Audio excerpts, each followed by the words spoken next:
NFR Extra follows all your favorite cowboys, interviews legends of rodeo, and talks to the best of country music. Follow Nevada Caldwell, Ryland Bentley, and Steve Godert every week as they delve deep into the stories behind the road to gold in Vegas at the National Finals Rodeo. It's revealing, comedic, and sometimes emotional. Find it on Spotify or anywhere you listen to podcasts. NFR Extra. All dirt, all rodeo, all year.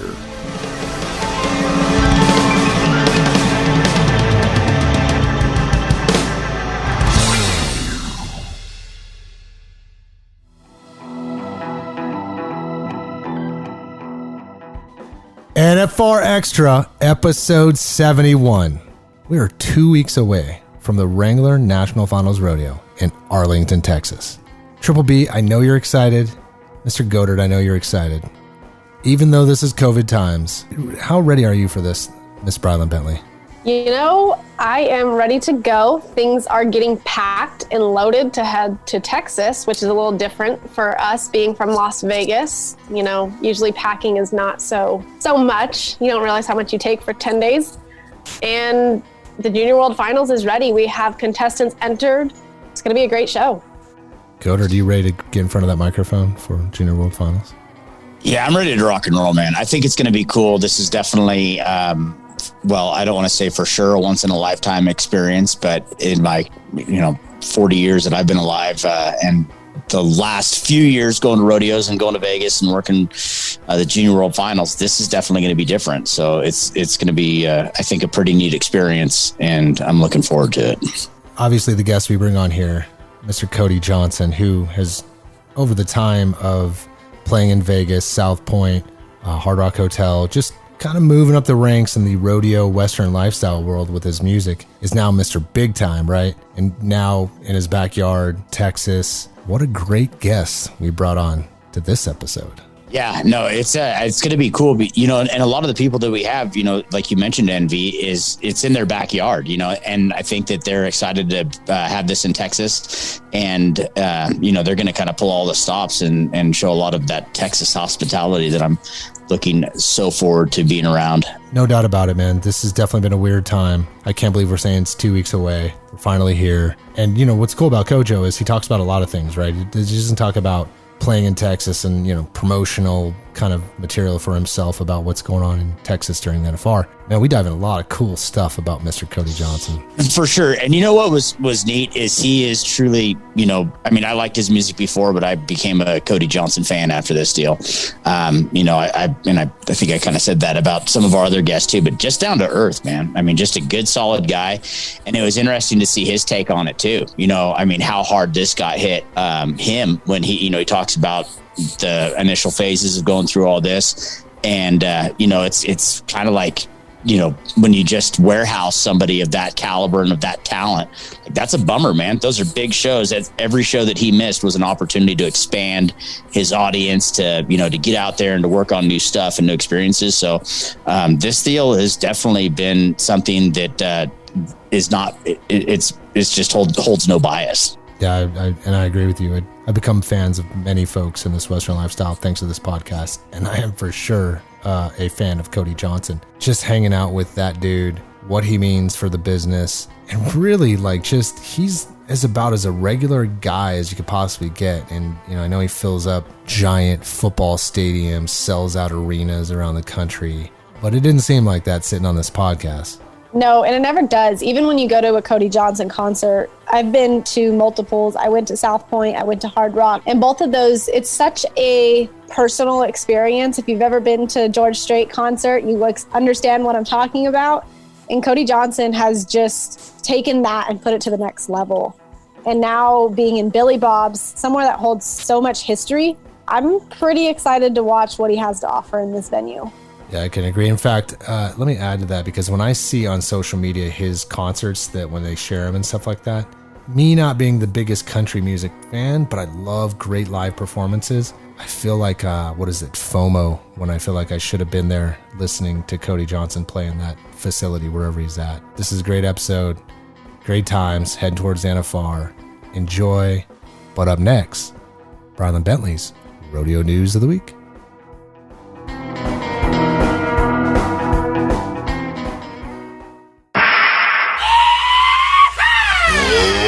This is Bryland's Bull, the rodeo news of the week. PRCA Stat of the Week, 75, the combined number of round wins in the saddle bronc riding at the National Finals Rodeo by the Bauer brothers. Billy set a PRCA record with 51, Robert had 12, and Dan had 11. Winning 8 bull riding world titles is a pro rodeo record Don Gay has held for 36 years, yet he's among the many who are cheering for reigning world champion Sage Kimzey to break that record in the coming years. Al Gerard, the executive director of rodeo operations and the cowboy liaison for the San Bernardino, California County Sheriff's PRCA Pro Rodeo, was selected for the PRCA's 2020 John Justin Committee Man of the Year Award. While we get closer and closer to Texas, we want to make sure everyone knows about the no bag policy at Globe Life Field. Yes, no bag policy.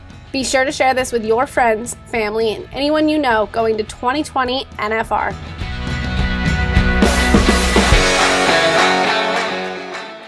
Cowboy Christmas. The Wrangler NFR's official gift show is coming to the Fort Worth Convention Center December 3rd through 12th. Don't miss the biggest and best Western gift show in the world. You'll find Western apparel, art, furniture, jewelry, and more. There's also a lineup of live events featuring country music stars and NFR contestants, autograph sessions, giveaways galore, and admission is free. Get more at NFRExperience.com. Cowboy Christmas. We're all in Texas, and it's all here. Hi, this is Derek Stevens. I'm the owner and chief executive officer of the D Las Vegas, and this is NFR Extra.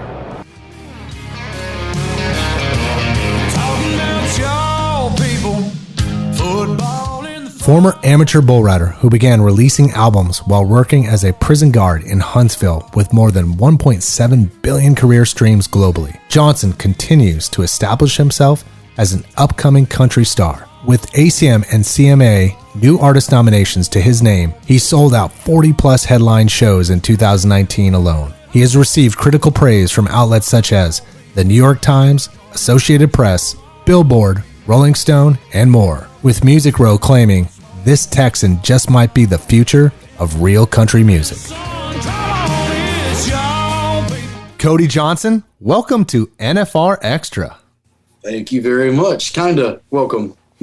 I'm from over here. I mean, you're blowing up more so than every single 6 months, month, whatever, when it comes to the country western lifestyle. And so we're very blessed to have you on this show. Want to catch you before you super take off. And then, NFR Extra is just kind of back in the dust there. So I would definitely appreciate you coming on, man. Tell me what comes to mind when you hear these names. Brandy, Corey, and Clara May. Being an artist, what happens when you hear those names? Man, that's the reason why I do it. Whenever I was first starting out in music, it was kind of like it was all about me and, my dream and my aspirations and what I wanted to be. And, whenever you become a husband, I think the first 5 years of marriage, you're like just trying to figure, especially when you get young, when you get married young, like we did, you're just trying to figure stuff out. And then you start to, especially when you have kids, you start to really, for me, it really put things in full circle of like what I'm on this earth to do.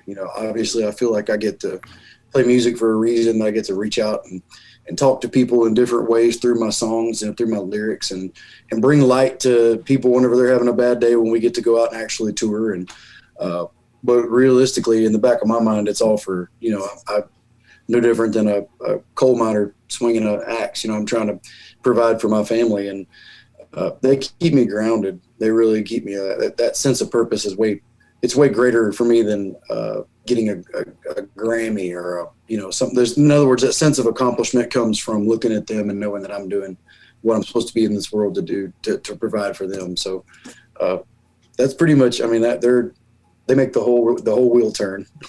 Would it be safe to say that no matter how up you get and no matter how big you get, when you come home, everything gets leveled, with your partner and your family, and like, no, you're your dad, or, you're my husband, like that, what I'm saying? Like, is that how that works when you get home? Oh yeah. My kids, Clara's always said, why do people want to take pictures with you? She doesn't understand. I'm like, because I'm cool. That's why. How do you balance that, man? I never really thought about it. I never really was the guy. So like whenever I started playing music, you know, because I say this because I know people that it matters to them a great deal about how famous they are. And it just really, that never really crossed my mind. I never really, man, I want to get famous and I want to get rich and I want to get I just want to play music, man.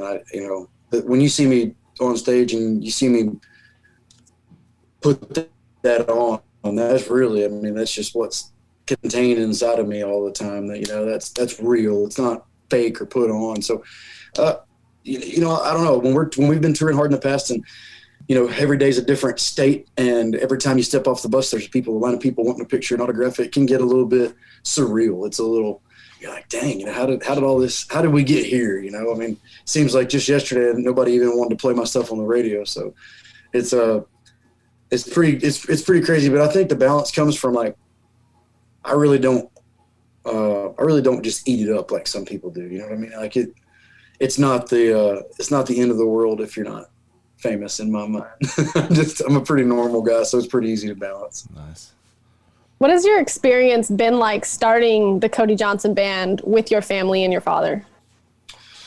It's been a long, hard road. People ask, what advice do you have for young kids coming up? I'm like, don't do it the way I did it, because it's really hard and there's no guarantees. But I think there's a sense of ownership and independence when you do it the way that we've done it. You know, because I've always told people it's like the Nashville model is you go to town, you get discovered, you get a record deal, then you record a record, then you get a band, and then you get a bus, and then you go out on the road. If you flip that completely backwards, I got in a truck with a bunch of guys and we started a band and then we just went and played. Then we made a record. Then we made more records. Then we made more fans. And, you know, it's just kind of like it was a completely backwards way to do it. And, but I think in doing that, when you put in all the hard work yourself, there's a sense of ownership. There's a sense of accountability to do what you say you're going to do and follow through on your performance too. Absolutely. So with the NFR and the big changes this year being in your backyard, that's got to be like resonating a whole nother way as opposed to going to Las Vegas, which is always great there. But what kind of a performance can your fans expect for you at Billy Bob's and wherever your appearances are as far as blowing doors off in Texas? Well, this year it really doesn't matter if we're Texas or Timbuktu. I mean, you can't take a guy like me and put me at home on the ranch for 6 months and not expect to see a pretty enthusiastic performance. The last show that I played was in Louisville, and we were playing for quite a few people on the other end of a camera like this. There was only 100 people in the room. And after the show, I walked off the stage and I just kind of started crying. I looked over at my stage manager, Noe, who's been with me for almost 10 years.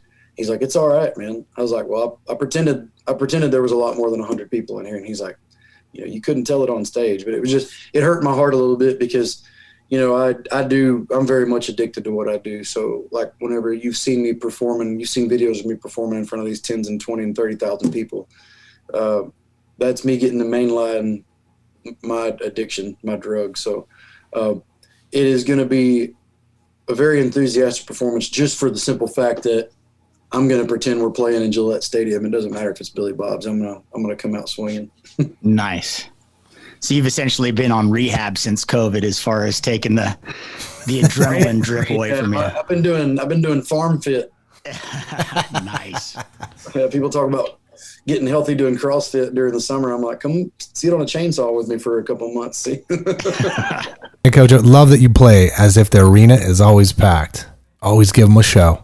Let's hit the pause button for a quick break. We'll talk about the School of Hard Knocks and Honky Tonk when we return. The smoke is thick and the lights are dim, and she sure got me wishing for a little bit of time out on that old dance floor. If she gives me half a chance at a romance, I'm gonna dance her home. Well, hey, bartender, see that girl? Ask her what she's drinking. Here is your chance to stream all 10 nights of the Wrangler National Finals Rodeo live. All the action live for all 10 nights, and all for the pre-order price of $99.99 through Thanksgiving Day. It's the NFR Streaming Pass, only on the Cowboy Channel Plus app. Looking to rope in some news and features you can't find anywhere else? then look no further than the series of blogs and vlogs at nfrexperience.com. You'll find customized content from experts in all things rodeo and Las Vegas. There's the NFR Insider and Stock Blog with Susan Canode, Hurley's Hotspot and Heart of the NFR with Brian Herbert, The Road to the NFR with Mr. Dale Brisby, NFR Experience with Patrick Everson, and the Junior World Finals with Jack Nowlin. There's something for all rodeo fans. Check it out at the newly redesigned NFRexperience.com. This is the NFR. This is Vegas. The next generation of rodeo stars will compete at the Junior World Finals presented by Yeti from December 3rd through 12th at the Wrangler Rodeo Arena inside the Cowtown Coliseum at the famous Fort Worth Stockyards. More than 750 youth contestants will compete for titles in 9 events. Bull riding, team roping, tie-down roping, steer wrestling, barrel racing, breakaway, pole bending, mini saddle bronc riding, and mini bareback riding. Competitions start at 7:30 a.m. daily and admission is just $10. Visit NFRexperience.com for details. Hi, I'm Nellie Miller, World Champion Barrel Racer, and you're listening to NFR Extra. Don't change the past and that don't change the truth. I'm still in love with you, dear rodeo.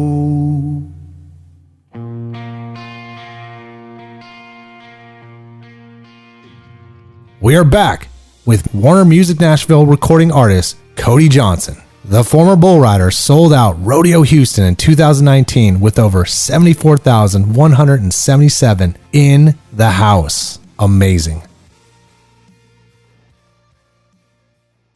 You know, Cody, so this is the kind of, I think this is a quote came from you, but I came across this researching you. And it's you talk about the school of hard knocks and honky tonk. Can you kind of expand on what that is and how your career has come along and who Cody Johnson is today because of that? Man, I just think it's one of those things that there's an old school factor to being from the honky tonks and having to have know what it's like to have to almost fight to get a paycheck in some of these dirt hole places where you have to dot every I and cross every T because somebody's trying to screw you over on the pay. And, you know, it's not real. I mean, it's one of those places where if you don't come from that, you don't really appreciate it. And I've been on tour, some very large tours actually, with artists and people in the artist crew that never really have experienced that. And it's completely mind blowing to me because when you get out on tour with some of these people, you're like, how are you, and thinking in my head, you know, how are you at this level and have not experienced these normalities that you're going, oh, it's because, you know, after 12 years of banging it out in honky tonks and dance halls, you see a lot more of the world. You become a little bit more versed in the industry than maybe the next guy or the next girl. So, you know, there's an old saying that there is no substitute for time in the saddle. And I think that's what, you know, it comes down to is once you've put in the hard work and you've seen all the dirtier, grungier sides of it, you have a much more, a tighter grasp on your appreciation for when things do start to get good, when there is catering. I mean, little things, you know what I mean? I've seen some people on tour be pretty rude to some of the help. And I'm going, yeah, but you've never had to do that. You know, you weren't responsible for having to make sure this was done and that was done. You know, you got somebody doing that for you. So it's really easy to sit on the high horse. But I think, you know, it's one of the things in my crew, my band, you'll see me a lot of the times, if it's raining, if it's storming, the first thing I'll do after I get off stage is go change into shorts and a t-shirt and get out there and start loading gear with my guys. Or if it's snowing, if it's freezing cold, the first thing I'll do is go start helping unload gear. And they're like, you know, you pay our salaries, you don't have to do that. I'm like, no, I don't. I know I don't have to, but this is who I am and where I come from. You know, it becomes a part of who you are. Doing that, not just my career working in production, when the talent is rolling up the sleeves and working with everybody to make things happen, man, you got teammates forever by doing that. And that's huge, Cody. You step out in front of your guys and go, not only am I gonna work as hard as you, I'm gonna try to work harder than you to push you. To me, it's the Michael Jordan approach. Like, I'm gonna be as good as I possibly can, and I'm gonna try to be better than you, so you'll be better than you. Man, that's awesome. That almost goes into the way of how our Western industry and how the rodeo world works in general. You know, you always have to work a little bit harder. But what makes your music so symbiotic to the world of rodeo? Like, how do you create this music that just relates so well? I don't know. I think it's just honestly, genuinely who I am. The things, the way that I think, the way I process my day to day, the way that, what's deep in here. I think that's something you can't really duplicate. I know there's a lot of artists that over the years have tried to harness the cowboy thing and try to make it a gimmick or use the hat to get a certain demographic of fans. And it's like, I don't think about that. When I go to church, I dress the same way that I dress on stage. When I take my wife out on a date, it might be dressed up with a sports coat, but it looks exactly the same. I don't, in other words, I'm not going for a look and I'm not going for a sound. It's just genuinely, it's just who I am. And I think I think whenever you don't have to fake something, there's a certain portion of authenticity that it's not tangible, but people they know what they're looking at when they see it. Bleeds through. Yeah. Kind of like the song Dear Rodeo, which you just released now with Reba. How was that? That's pretty cool. I wanted to release the song. Anyway before we got through with this record. We'd had a lot of success with On My Way to You going platinum, and Nothing on You we released for a very short period, and it kind of didn't do what it was. It was weird enough that was one of my choices for the next single, because live, when we played Nothing on You live, it got such a huge response. I mean, shut down entire arenas and everybody sing it, the chorus of it by themselves. And so I thought this has got to be a smash on radio. The record label agreed with me, and it just didn't really do what we thought it was going to do. And I think everything happens for a greater purpose. I think everything happens for a reason. And I really, truly think that single didn't do anything, because Dear Rodeo was a story that needed to be told. It really was. And, it was written from a perspective of this sad, just even the first line, I'd be lying if I tried to tell you I don't think about you. I mean, it does have a sad undertone to it, but once you really listen to the song is not really about failure. It's about how failure shapes you, and it doesn't have to shape you negatively. It can affect you in such positive ways. And I think that was something that I didn't realize as a human being until I wrote the song. It was very much a therapy session for me writing all that down. That was stuff that I should have wrote down a long time ago. But it was one of those things that it resonated immediately with a lot of people that had nothing to do with rodeo, which gave us the idea for a bigger picture. Whoa, okay, so maybe we should apply the Dear Rodeo thought to other people in their lives. And we had the idea for this music video that wound up being a documentary that's going to come out next year that we've got recorded. We've got a 2-hour documentary about myself and 4 or 5 other people's life story that all parallel right along with Dear Rodeo. And it resonated with Reba. And, Shane Tarleton, who's our friend from Warner Music Nashville, is friends with Reba, and he reached out to her and played her the song, and she cried when she heard the song and loved it. And, it was just one of those, she instantly fell in love with it. And she and I were talking when we were doing the video, and she was like, this is one of those songs it's timeless. It's Gotta Go Now, Baby. If I hurry, I can still make Cheyenne. It's much too young to feel this damn old. She's like, it's just it has a timeless cowboy thing about it. But she said the thing that makes the rodeo different is that you can apply it to anybody. It doesn't necessarily have to be about rodeo for it to touch people. And I thought that was really cool, because I didn't realize that when I wrote it. It was kind of a gift afterwards for me. It's amazing. I personally love the song, so I was pretty excited to hear it. And Reba, growing up in our world of country music, you are just now in that world, and it's amazing. Badass. I'm telling you, she's awesome. Yeah. You talked about sold out arenas a little bit earlier in the adrenaline it gives you. Let's talk about the Houston Livestock Show and Rodeo. Sold out performance, performing in front of a massive crowd. What has that experience done for your career? Well, each year has had different effects. So in 2017, we were the call-up to replace Old Dominion when they had to cancel. And as the call-up, I think there's a little bit of, for me, the way I approach it is, I know I'm the underdog in the room, and I know I'm not supposed to be here, but when I walk out of the room, I want you to feel stupid that you didn't have me here in the first place. And that's just kind of like, I take it, I call it my McGregor approach. Like, I may walk in the underdog, but when I walk out, and, but no, so that was our attitude in 2017 is show everybody that we're supposed to be here. Show everybody that we are good enough and we do hold enough ticket value. And we did. We added about, I think, 15,000 tickets to the ballot that year, or to the ballot. I've been watching too much TV. To the ticket sales. And so then in 2018, we became the first independent artist to sell out Houston Rodeo. And we set an attendance record that night for 74,300 something people. And that was our ticket. That was our ticket that we sold as an independent, non-labeled artist. So that had a completely different sense of accomplishment. That was a that was one of the most, that was one of the nicest accomplishments I've had in my career, was putting that stamp in that spot in the history books and saying, okay, we did that. In 2019, it took a little bit different approach because we had just signed a 50-50 record deal with Warner Nashville. Now we've got this co-venture and this new record.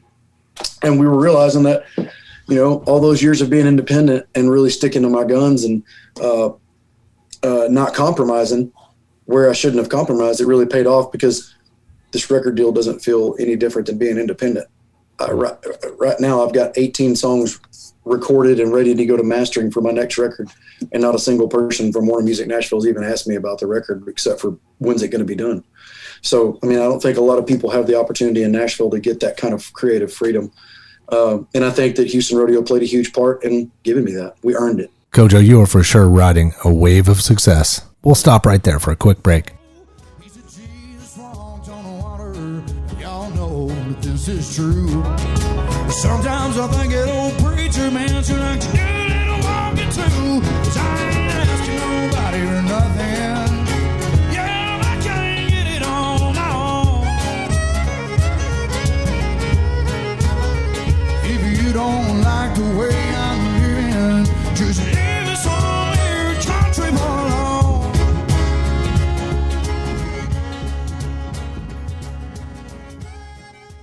This is Brylan Bentley from NFR Extra. We talk to cowboys, legends, and country stars and delve deep into the stories in and behind the road to the gold in Vegas. It's revealing, comedic, and sometimes emotional. Don't miss an episode. Subscribe on Apple Podcasts, Spotify, iHeartRadio, or wherever you're listening right now. NFR Extra. All dirt, all rodeo, all year. That's a look at our schedule during the Wrangler National Finals Rodeo starting December the 3rd at Globe Life Field in Arlington, Texas. Now, if you're planning on joining us on the road to Texas for the Wrangler NFR 2020, these could be changed just a little tiny bit, all right? I'm just going to tell you this is all in the works. But with the way it's going to work right now, outside the barrel, 2 o'clock every afternoon, that's Eastern time. The National Finals Rodeo tailgate party at 3. Western Sports Roundup, 6 Eastern, just like we do every day. And then the NFR pre-show, the NFR opening ceremony, 7:45 Eastern. The Wrangler National Finals Rodeo. I really want you to think about the post-game show at Texas Live after we get done, and the NFR buckle presentation. That will be at Texas Live, and that's right next to Globe Life Field. If you've never been to the area around Globe Life Field, Texas Live is spectacular. It is loaded with big screen televisions and places to eat, places to have a beverage, places to sit down and relax. It's going to be very important to everything we do during the Wrangler NFR. Hi, I'm Sherry Servey, and you are listening to NFR Extra.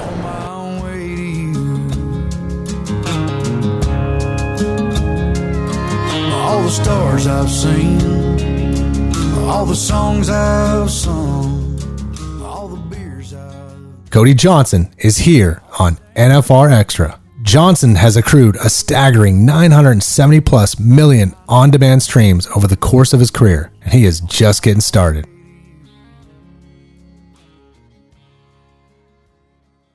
So we had Chancey Williams on. Oh, man. These COVID times, things, months, weeks seem like forever, so it's hard to kind of quantify this. Him being a rodeo guy, you being a rodeo guy, and I mean, you got a shirt on, you ain't no cowboy. There is, this is important, and it's more of a soul of something, right? And music, for whatever it's attached to, whether it's anything that you take across the board, music seems to be attached to some other art, some other something community. And you being attached to the rodeo business and this success that's happening this way, is there a little bit of a kind of a, almost like a C on your chest for cowboy that you carry with yourself now that you're exploding in the way you are, you almost have like this, this mission to share that message of what the cowboy is? Well, yeah. And I think that, there's a lot of kids watching, that's one of the things that really, it irritates the crap out of me to watch. I have seen certain artists that have acted in ways in front of people that wasn't very dignifying of them or their crew. And I'm going, man, I wish somebody would tell that person, there's a lot of people watching you, man. There's a lot of people looking up to you. And, I don't think it's arrogant to think that way. I used to think that's arrogant. I shouldn't think that way, but it's the truth, man. I mean, 8 and 9-year-old little boys wearing my cowboy hat that come up and just want a Cody Johnson autograph. That kid's watching, he's watching, what I do and do not say on my social media about politics or the goings on of the world. He's paying attention to, whenever I went to walk through that door, did I let my wife walk through the door first? Did I open it for? Did I say, thank you, sir, for this interview? There's just little things that I think that a lot of people forget about. And it's because they don't know what it's like to carry that kind of that cowboy legacy and that cowboy way with them. There's a lot of unspoken rules in the cowboy world. And, I've never claimed to be nothing I'm not. I'm not ever going to be a Trevor Brazil. I'm not ever going to be a world champion cowboy. I wrote pretty decent. I ride a lot of cutting horses and do pretty well at that. But I don't have anything to prove to anybody. I'm not trying to go, look at me, I'm the cowboyest cowboy you've ever cowboy seen, because there's a lot of people out there that kind of do that, and they don't resonate with real cowboys. Oh yeah.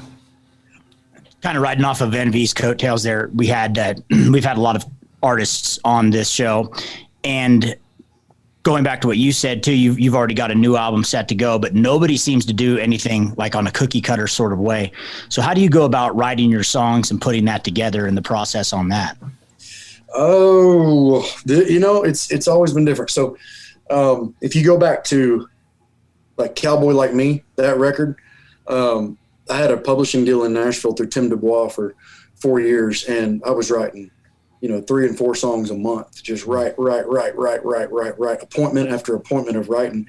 And whenever you're doing something like that, you can really stumble across some really good songs.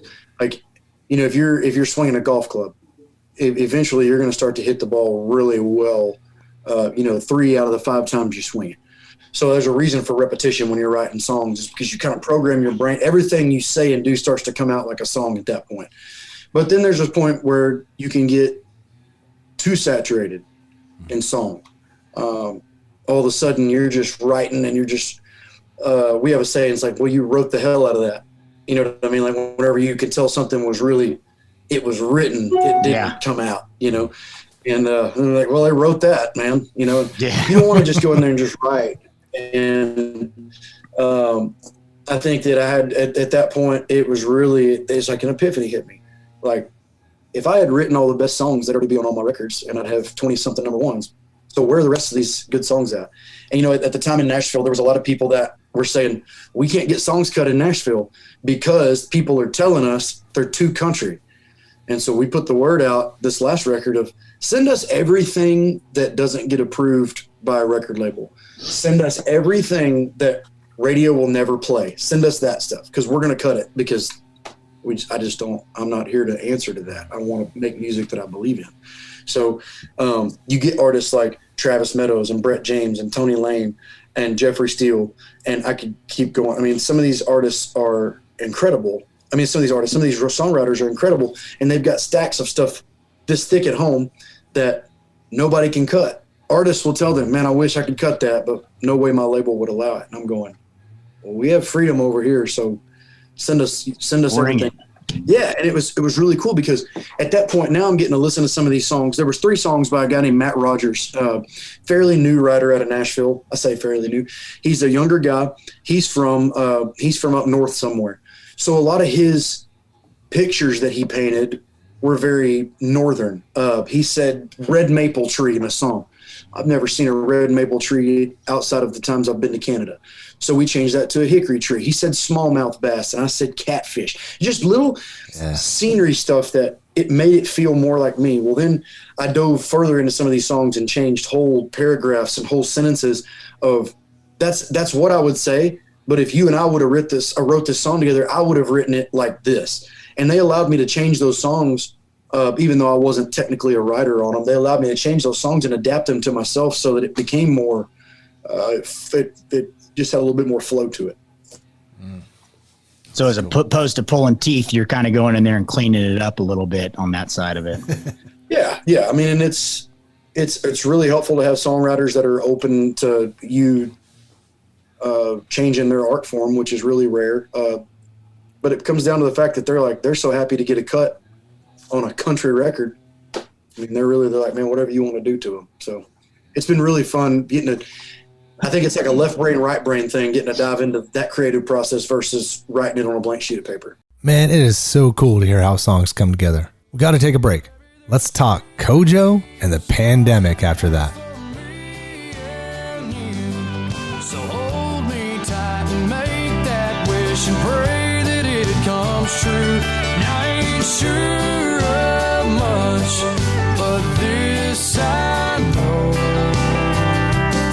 I got a diamond in my pocket and my baby's got a heart of gold. Cowboy Christmas. The Wrangler NFR's official gift show is coming to the Fort Worth Convention Center December 3rd through 12th. Get more at NFRExperience.com. Cowboy Christmas. We're all in Texas, and it's all here. NFR Extra follows cowboys, talks to legends and country stars, and finds the stories that make up the season that leads to the annual showdown in December. Follow me, Nevada Caldwell, Brylan Bentley, and Steve Goddard as we delve deep into the stories in and behind the road to gold. Listen to NFR Extra on Rural Radio, channel 147 on Sirius XM, every Monday at 6 p.m. Pacific, 9 Eastern, with our re-air Tuesday in the same time slot. NFR Extra, all dirt, all rodeo, all year. The next generation of rodeo stars will compete at the Junior World Finals presented by Yeti from December 3rd through 12th at the Wrangler Rodeo Arena inside the Cowtown Coliseum at the famous Fort Worth Stockyards. Visit NFRExperience.com for details. Hello everyone, this is Benji Bendeley, Wrangler National Finals Rodeo Music Director, and this is NFR Extra. There ain't nothing wrong with loving you all night. We are hanging out with Cody Johnson.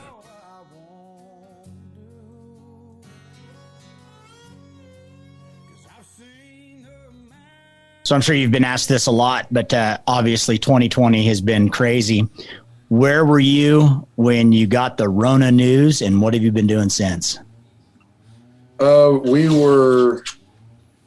had taken my wife, we flew up to Jackson Hole, Wyoming for her birthday this year. And we took a little week-long vacation in the snow and, wine and nice dinners and hot tub and just kind of turn off the world because my year was fixing to get completely crazy.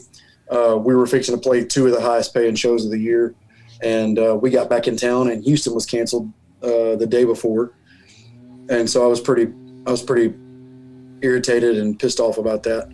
The next day was even more frustrating and irritating because we'd been on the phone with the mayor and county commissioners and all kinds of high up people that supposedly had some type of in the know about whether or not we were going to be able to play this show in Corpus Christi.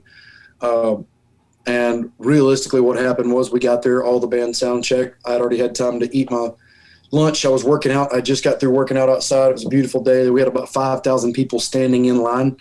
We had 12,500 tickets sold that night. We had set a record for the fastest ticket sale there, so I was pretty excited. And I thought, well, we'll get to play this one. And in 1 hour before they opened the doors, someone told someone in Corpus Christi, if that Cody Johnson has that concert down there and somebody gets COVID, the blood's going to be on your hands. And so everybody, there wasn't even a confirmed case of coronavirus in Corpus Christi at the time. So again, I was really pissed off. I went home and had a really I had a pretty rough outlook. There's no other way to describe it besides just I had a really bad attitude. And I worked out, one of those, I've got one of those sleds that I pull where you put the weights on the sled, and I've got a 1/4 mile long driveway, and I'd take that thing back and forth with a couple 100 pounds. I was so pissed. And I was really starting to get my mindset was, look at all this money we lost. We just lost all this money. We lost all this money. And then after about a week of really trying to get my head clear, I thought, Cody, you didn't lose anything. You didn't lose a dime. It just, God chose not to give you the opportunity to make it this year. And you've been kicking them right where it hurts for however many years now, just lick after lick. It's like, slow your roll a little bit, Cody. It's not the end of the world. And, it wasn't my money to make in the first place. God blesses us with whatever success we have in our lives. So I changed my perspective and was like, thanks for the time off. You know what? Yeah. I've been saying this whole time, God, like, man, I could sure use some time off. And I knew you were listening. So I just kind of changed my perspective and tried to get more positive. And it really, in that context, it's been a pretty awesome year. Yeah. Bet you the girls don't miss you being on the road as much. No, man. And now, like, it's funny, we're starting to come back to work slowly but surely. And, we'll get like 3 gigs a month and they pay like triple what they would normally pay. And I told my manager, I was like, I'm perfectly fine with being a full-time rancher and a part-time artist. Isn't that the goal? We want to play 3 shows a month for big money. Yeah. Now, that's awesome, man. So here's because you're an artist and you think about the way an artist, you're like a meteor in space, right? You're just bouncing off things and things, you interact with them. Because of this process, what's resonating with you artistic wise and what you're starting to kind of your music writing and what's the reflection that's going to happen from COVID, from what you learned being at home, the way you do? I mean, is there anything going to not necessarily change Cody, but add to what you're already doing? No, this whole situation has been very bad for a lot of people who live in densely populated urban areas. And it's been bad for, I can name you 4 people that are over the age of 70 that I've known personally that have passed away because of it. And it's very unfortunate. However, I can't wait to get past all of this whole year because I feel like it's been so blown out of proportion. The fear has been blown out of proportion. When you turn on TV, it's be fearful, fear, fear, fear, fear, fear. The world is ending, fear, fear, fear. And I just don't have, I just don't have, we were not given enough time on this earth. I don't feel like I was, for me to waste my energy being scared of something. So I've just been really trying to focus on getting the hell out of 2020 and just getting it over with. I feel like this is a rough time for our country, but this too shall pass. And once it's gone, I never, ever want to refer to it or talk about it again. So I think that really I've tried to focus on it. Like in a perfect world, if I could have taken a year off, like, hey man, I'm getting tired. I've been touring hard for over 10 years. The last 5 years have been extremely hard pressed and it's taken a toll on my physical health. It's taken a toll on my mental health. I need a year off. Well, let's just pretend that's what happened. And that's kind of where I've been. So I guess more to answer your question, in the studio, I was not worried about having to get back in time to play a show. I wasn't worried about having to extend my studio time because, what if we want to, we can. We have nowhere to go. We have nowhere to be. My band was fresh.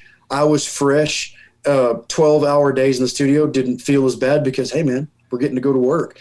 And I had the freedom. And because of the years of busting my butt and everybody around me busting their butt alongside me, we had financial freedom to where, and if we want to spend the extra budget, spend it. If the song needs to be slow and really sad, let the song be slow and sad. If we want to speed this one song up and make it the fastest barn burning, I guess what COVID gave me was freedom because I didn't have to be anywhere, didn't have to do anything. And so this record, I really feel like whenever you scan through this, there's 18 songs coming out of this new record, which is usually a double record, but I just tell them that's y'all's fault for giving me all this time off. That's awesome. We couldn't get all right, man. Video. Yeah, that's. I'm sure your fans are not complaining at all. That's awesome. Let's get the heck out of this year and get on to past COVID. So when we think about a couple of things that we're looking forward to, obviously NFR in Texas, totally looking forward to it. But then we're really looking forward to 2021, getting back to Vegas. What, man, you're synonymous with rodeo, Vegas, playing up and down the Strip. What does NFR in Las Vegas mean to Cody Johnson? Just got a different feel. I mean, obviously this year with it being in Texas, it's going to be pretty cool because it's a part of history. That's something that's, hasn't happened and may not happen for a very long time. It's just, there's something about being in Vegas, I mean, there's people don't write songs about going to Fort Worth at the end of the year. They write songs about going to Vegas and seeing the lights. And, I've put a lot of time in there with the South Point Hotel and Casino with Ryan Growney there that has opened the doors, and Michael Guan for me, able to play at that buckle ceremony for years and years and years. And that's kind of, I feel like that's one of the things that we've really resonated with the professional rodeo cowboys that come through there on those buckle ceremonies that have seen us busting our butts for, 6-7 years playing that thing. We keep a lot of the same schedules, a lot of the same driving up and down the roads. And, but I'm looking forward to it being in Texas. It's going to be fun.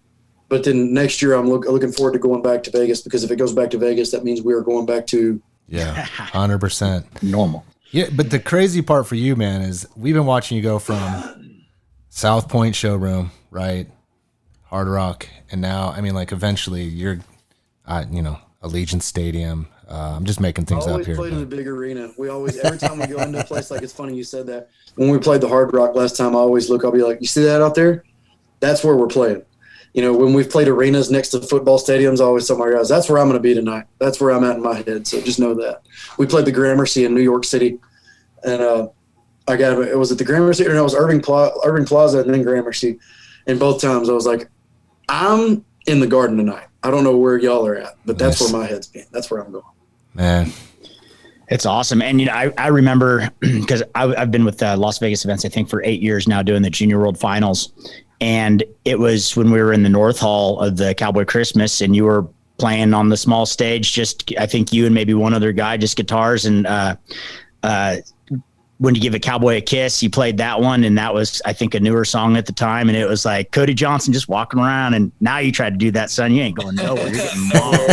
Yeah. Times have changed. Yeah. So that's cool, man. That's awesome. It'd be good to get back to normal. Yeah, right. 100%. Cody, this was fantastic, man. We want to absolutely thank you for coming on the show. This was good talking to you, man. And it feels normal sitting here talking to you, which is good. Hey, seriously, appreciate it, guys. Thank you very much. Thank you, sir. Cody.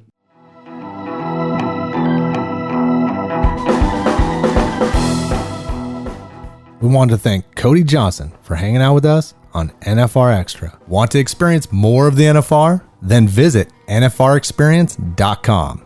And we invite you to subscribe to NFR Extra on Apple Podcasts, Spotify, Google Podcasts, Stitcher, iHeartRadio, or wherever you're listening right now. If you like what you've been hearing on NFR Extra, we would love it if you gave us a 5-star rating and tell your friends how to subscribe. NFR Extra. All dirt. All rodeo. All year.